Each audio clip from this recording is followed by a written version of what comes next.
तो आ जाओ ये सिंपल सा क्वेश्चन देखते हैं। सबसे पहले हमारे पास यहां पे एक स्फीयर है और इस स्फीयर के टॉप मोस्ट पॉइंट पे मैंने एक पार्टिकल रखा है। नाउ इस पार्टिकल को हम हॉरिजॉन्टल डायरेक्शन में एक वेलोसिटी प्रोवाइड करते हैं। तो हमें यहां यह बताना है कि इस वेलोसिटी की मिनिमम वैल्यू क्या हो कि ये जो पार्टिकल है इस स्फीयर से डिटैच हो जाए, इस स्फीयर पे स्लाइड ना करे। राइट, अब अगर मैं इन जनरल इस पार्टिकल की एफबीडी की बात करूं, जब ये पार्टिकल इस स्फीयर के टॉप मोस्ट पॉइंट पे रखा है, तो अगर हम इस पार्टिकल की एफबीडी बनाते हैं तो यहां पे दो फोर्सेस लग रही है।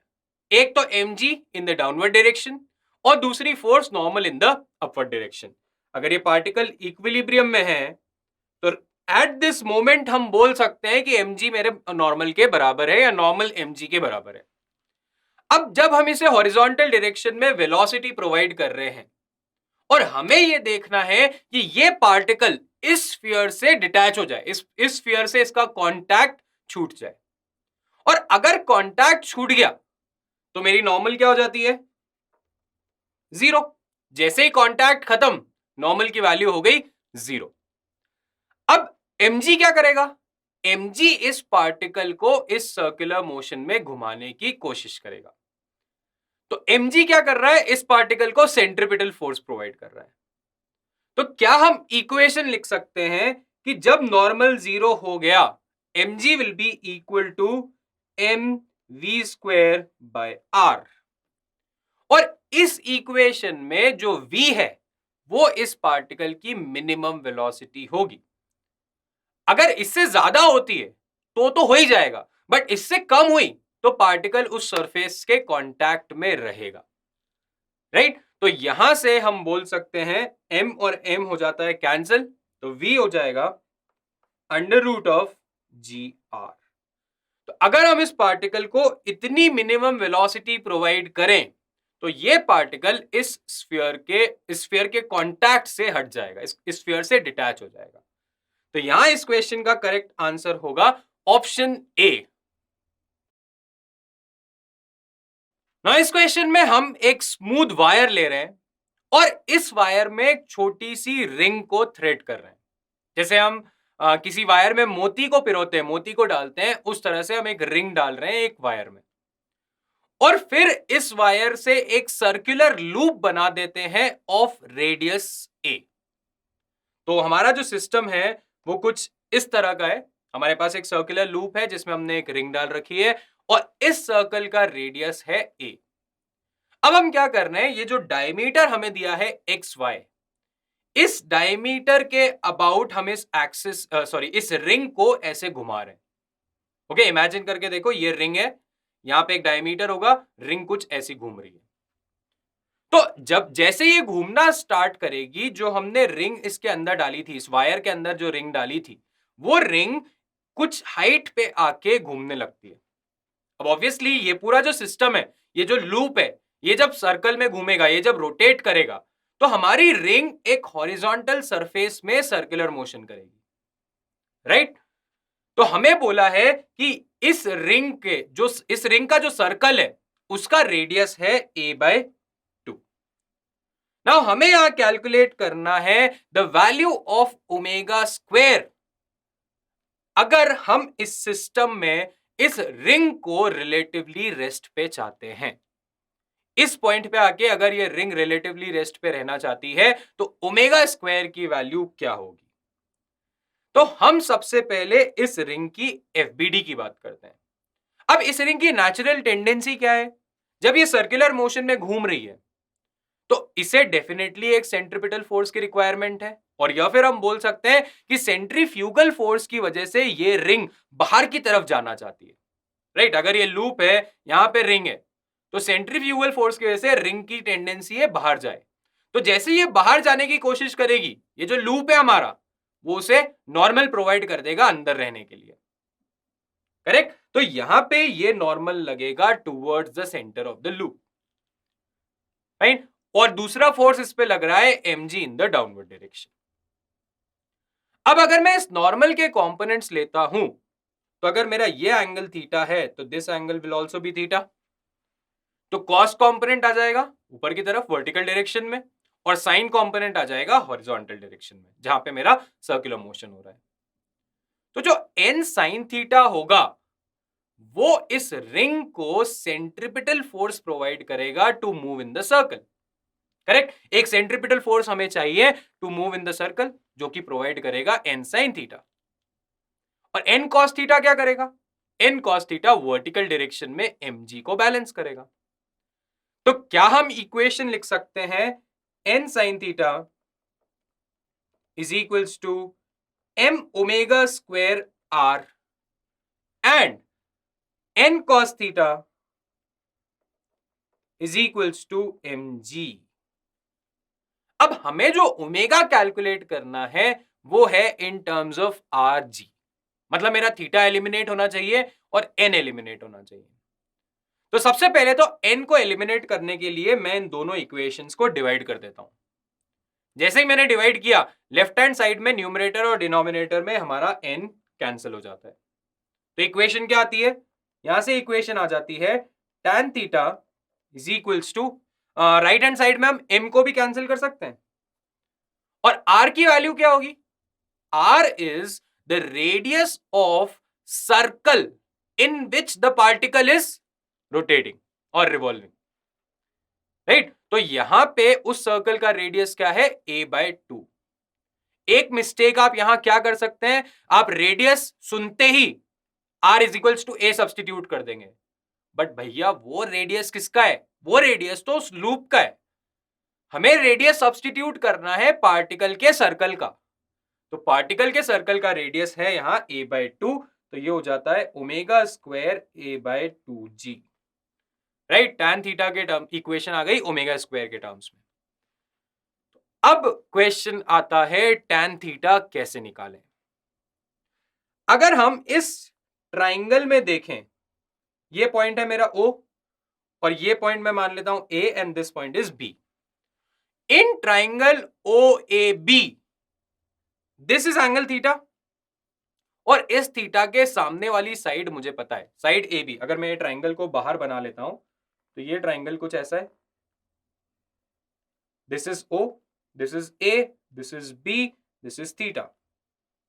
ओके, एंड थीटा के सामने वाली साइड क्या है? ए बी, जिसकी वैल्यू मुझे पता है a/2। क्या मुझे इसके अलावा कुछ पता है? यहां पे इस ट्राइंगल में मुझे OB की लेंथ भी पता है। OB is the radius of the circular loop.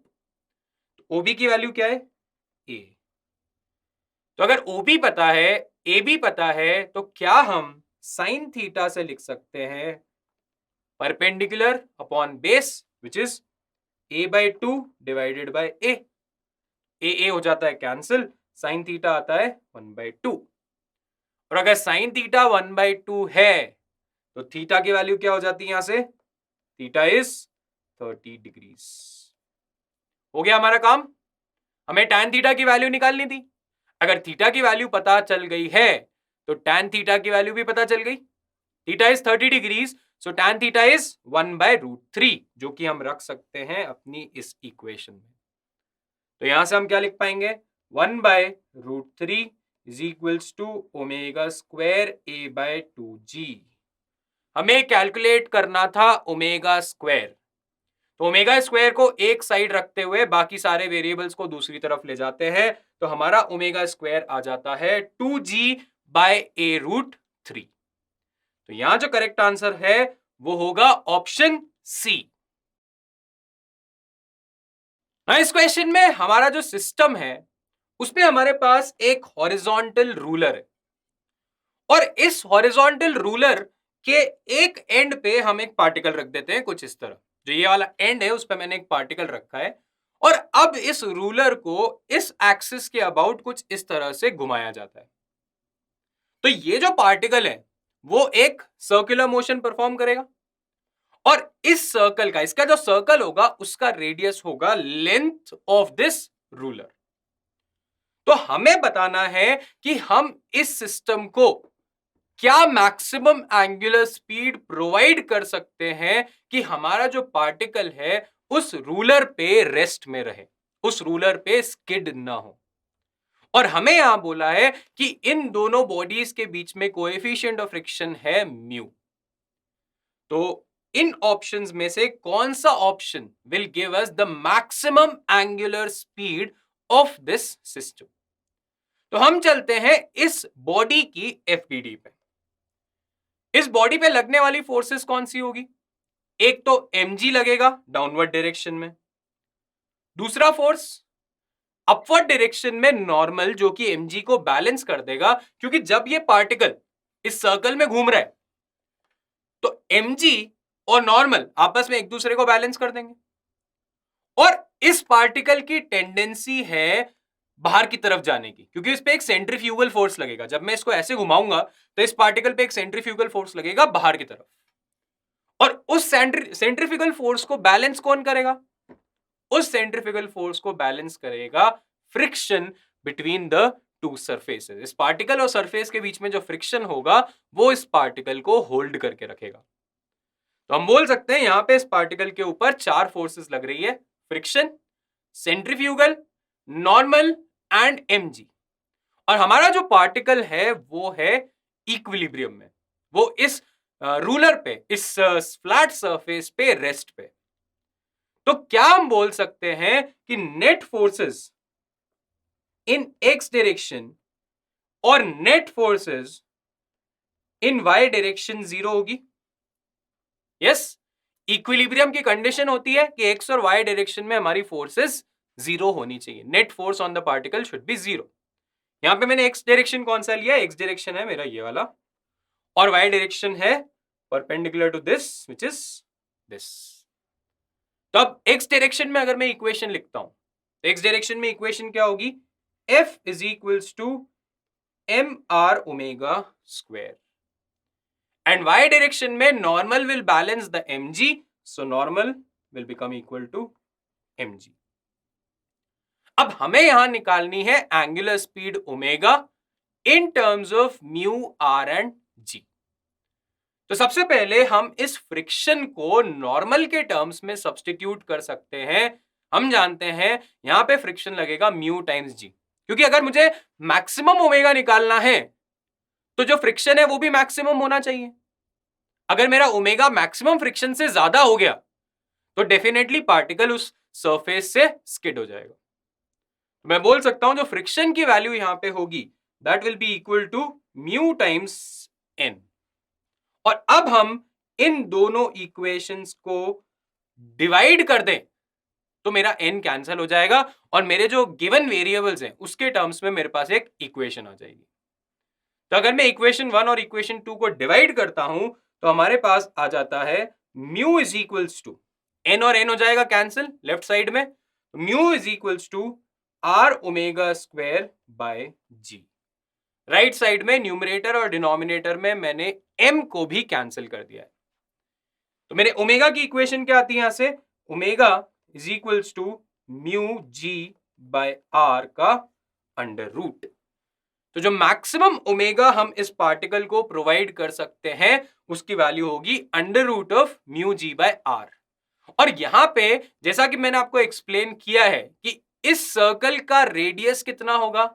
इस सर्कल का रेडियस होगा लेंथ ऑफ दिस रूलर। तो यहां पे हमें इस रूलर की लेंथ दी है L, तो मैं इसे लिख सकता हूं under root of mu g by L।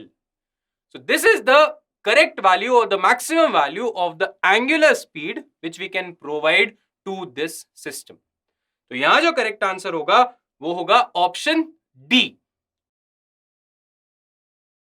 इस क्वेश्चन में हमने एक ब्लॉक को, एक पार्टिकल को एक इंक्लाइन प्लेन पे रखा है और इस ब्लॉक को हमने रखा है at a horizontal distance x from the bottom of this incline plane. तो हमारा जो सिस्टम है वो कुछ ऐसा होगा कि मान लेते हैं ये एक इंक्लाइन प्लेन है और इस इंक्लाइन प्लेन पे मैंने यहां पे एक पार्टिकल रखा है और ये जो हॉरिजॉन्टल डिस्टेंस है वो है x।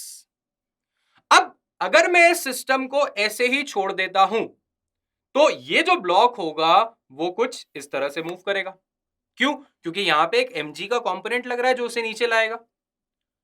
तो मैं क्या करता हूं, मैं इस सिस्टम को एक ओमेगा प्रोवाइड कर देता हूं कुछ इस तरह से। तो मैं इस पूरे सिस्टम को इस एक्सिस के अबाउट घुमाने लगता हूं।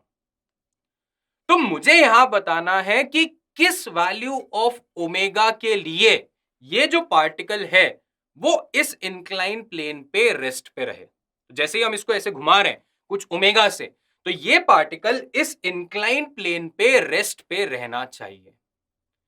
अब यहां पे हमें क्वेश्चन में ऐसा कुछ नहीं बोला है कि ये ओमेगा मैक्सिमम होना चाहिए या मिनिमम। क्यों? क्योंकि अगर एक्चुअली एक ही ऐसी ओमेगा की वैल्यू होगी जिसके लिए ये सिचुएशन पॉसिबल है। ऐसा क्यों? अगर मैंने इस पार्टिकल को, इस सिस्टम को कम ओमेगा प्रोवाइड किया तो mg का कंपोनेंट इसे नीचे ले आएगा। करेक्ट? ओके, ओमेगा कम हुआ तो mg का कंपोनेंट इसे नीचे लाएगा। और अगर मैंने इसे ज्यादा ओमेगा प्रोवाइड कर दिया तो ओमेगा स्क्वायर आर जो सेंट्रीफ्यूगल फोर्स होगी उसका एक कंपोनेंट इसे ऊपर ले जाएगा। अगर मैं इसे बहुत तेज घुमाता हूं तो ये बॉडी ऊपर की तरफ स्किड कर जाएगी। तो मुझे दोनों ही सिचुएशंस नहीं चाहिए। मुझे न तो ये पार्टिकल ऊपर जाता हुआ चाहिए और न ही ये नीचे आता हुआ। तो मुझे एक ऑप्टिमम ओमेगा इस सिस्टम को प्रोवाइड करना है और मुझे बताना है कि इन गिवन ऑप्शंस में से कौन सा ओमेगा यहां पे करेक्ट होगा। अब हम चलते हैं इस पार्टिकल की एफबीडी पे। इस पार्टिकल पे लगने वाली फोर्सेस कौन कौन सी होगी? अगर ये एक इंक्लाइन प्लेन पे रखा है तो पहली चीज तो इंक्लाइन प्लेन के परपेंडिकुलर एक नॉर्मल एक्ट करेगा n। दूसरा mg एक्ट करेगा in the downward direction this mg। And अगर मैं इस पूरे सिस्टम को ऐसे घुमाता हूं तो जो पार्टिकल है वो एक हॉरिजॉन्टल सर्कल में घूमेगा और इस हॉरिजॉन्टल सर्कल का जो रेडियस होगा वो होगा x, क्योंकि मैंने उसे वर्टेक्स के जो एंड है उस इंक्लाइन प्लेन का उससे x डिस्टेंस पे रखा है। तो एक m ओमेगा स्क्वायर r की सेंट्रीफ्यूगल फोर्स इस पार्टिकल पे लगेगी इस डायरेक्शन में। सेंट्रीफ्यूगल फोर्स लगती है away from the centre, radially outward. अब इंक्लाइन प्लेन पे हम जानते हैं जनरली हम एक्स वाई डायरेक्शन कहां लेते हैं? X direction along the inclined plane and y direction perpendicular to the inclined plane। तो मेरा जो नॉर्मल है वो तो y डायरेक्शन में ऑलरेडी। तो मेरी जो दूसरी फोर्सेस है mg and m omega square r, मैंने उसके कंपोनेंट्स ले लिए हैं x और y में। तो आप देख सकते हैं यहां पे जो कंपोनेंट आएगा वो होगा mg sin theta and perpendicular to incline plane जो कंपोनेंट होगा वो होगा mg cos थीटा। तो ये दोनों होगा mg के कंपोनेंट्स। अब m ओमेगा स्क्वायर आर के कंपोनेंट अगर मैं लेता हूं तो ये एंगल थीटा है। m ओमेगा स्क्वायर आर का अलोंग द इंक्लाइन प्लेन जो कंपोनेंट आएगा वो होगा m omega square x। r is x here, so m omega square x cos of theta and perpendicular to the inclined plane is m omega square x sin of theta। अब मुझे पता है कि ये मेरा जो पार्टिकल है वो इंक्लाइन प्लेन पे इक्विलिब्रियम में है। यहां पे हमने इंक्लाइन प्लेन की एक्सेलरेशन को मानते हुए इस पे एक सूडो फोर्स लगा दी है m ओमेगा स्क्वायर आर। तो इंक्लाइन प्लेन के रेफरेंस फ्रेम से ये पार्टिकल इक्विलिब्रियम में है और अगर ये इक्विलिब्रियम में है तो मैं x और y डायरेक्शन में इस पार्टिकल पे फोर्सेस बैलेंस कर सकता हूं। तो सबसे पहले x डायरेक्शन में अगर मैं इस पे फोर्सेस लिखता हूं तो क्या होगी? mg sin थीटा लग रहा है मेरा पॉजिटिव x में और m omega square x cos of theta लग रहा है नेगेटिव x में। तो यहां से इक्वेशन क्या आती है? mg sin of theta is equals to m omega square x cos of theta. Although मेरा आंसर इसी इक्वेशन से आ जाएगा, but for the explanation I am writing the other equation also. मुझे यहां नॉर्मल की बात नहीं करनी है, परपेंडिकुलर टू इंक्लाइन प्लेन मुझसे कुछ भी नहीं पूछा गया है। बट अगर मुझे इक्वेशन लिखनी है तो perpendicular to the incline plane equation क्या होगी? n will be equal to mg cos theta plus m omega square x sin of theta. This will be the equation in y direction. But जैसा कि मैंने बोला x direction की equation से हमारा answer आ जाएगा। तो मैं इस इक्वेशन को अगर सिंप्लीफाई करता हूं तो सबसे पहले तो दोनों साइड से मैं m को कैंसिल कर सकता हूं और मुझे यहां ओमेगा की वैल्यू निकालनी है। तो मैं ओमेगा को एक तरफ रखते हुए बाकी सारे वेरिएबल्स को दूसरी तरफ ले जाता हूं। तो ये क्या हो जाता है? Omega square is equals to g sin theta divided by x cos of theta. And sin theta by cos theta को हम लिख सकते हैं tan ऑफ थीटा। तो यहां से हमारा ओमेगा आ जाता है under root of g tan theta by x। Let's see the options. तो यहां पे करेक्ट आंसर है ऑप्शन ए। इस क्वेश्चन में हमारे पास एक रिंग है जिसका मास है 7.2 kg एंड रेडियस है 25 सेंटीमीटर्स। ये रिंग अपनी एक्सिस के अबाउट रोटेट करती है। तो हम जानते हैं जब भी ऐसी कोई सिचुएशन होती है तो उस रिंग के अंदर एक टेंशन डेवलप होती है और यहां उस टेंशन की वैल्यू है 880 न्यूटन्स। नाउ हमें यहां कैलकुलेट करनी है the frequency of rotation of this ring in revolutions per minute. Now इस सिचुएशन या इस टाइप के क्वेश्चंस को सॉल्व करने के लिए या तो आप बेसिक से जा सकते हैं, आप सिचुएशन को लें, एफबीडी बनाएं, सॉल्व करें और टेंशन की रिलेशन निकालें in terms of omega and then substitute the values and get the answer, जो कि हमने थियरी सेशंस में किया है और पहले कई क्वेश्चंस में हमने ऐसा डेरिवेशन ऑलरेडी कर रखा है, जहां पे मैंने आपको बोला था कि हम इस टाइप की सिचुएशंस को बहुत बार यूज करने वाले हैं इन कमिंग चैप्टर्स ऑल्सो। तो यहां पे हमें वही सिचुएशन दी है। तो अब एक काम तो है कि मैं वापस पूरा सब डेरिवेशन आपको बताऊं और फिर वैल्यूज को सब्स्टिट्यूट करके आंसर निकालूं। बट यहां हमारा मोटिव यह है कि आप इस क्वेश्चन, इस सिनेरियो के फॉर्मूले को अपने दिमाग में रखें, क्योंकि अगर ये एग्जाम में आता है और आपको फॉर्मूला याद है तो वो कम से कम आपके 5 से 7 मिनट डेरिवेशन के बचाएगा और उस 5 से 7 मिनट में आप दूसरे 2 से 3 क्वेश्चंस या एटलीस्ट 2 क्वेश्चंस कर सकते हैं। तो यहां पे मैं सजेस्ट करूंगा कि आप इस फॉर्मूले को, जो टेंशन और ओमेगा के बीच में रिलेशन है m are omega square by 2 pi, इस फॉर्मूले को याद रखें। यहां पे T is tension, omega is the angular velocity, m is the mass of ring, r is the radius of ring and 2 pi is constant। तो इस क्वेश्चन में हमें सारी वैल्यूज दी गई है। मास की वैल्यू है 7.2 kg, radius is 25 centimetres and tension is 880 newtons. अब हमें यहां कैलकुलेट करना है angular frequency of this ring in revolutions per minute. तो मैं क्या करता हूं, मैं यहां ओमेगा को रख देता हूं in terms of frequency, right. तो हम लिख सकते हैं T is equals to M R omega square. Omega की जगह हम क्या रख रहे हैं, हमें ओमेगा को फ्रीक्वेंसी के टर्म्स में रखना है, तो मैं इसे लिख सकता हूं 2 pi F whole square divided by 2 pi.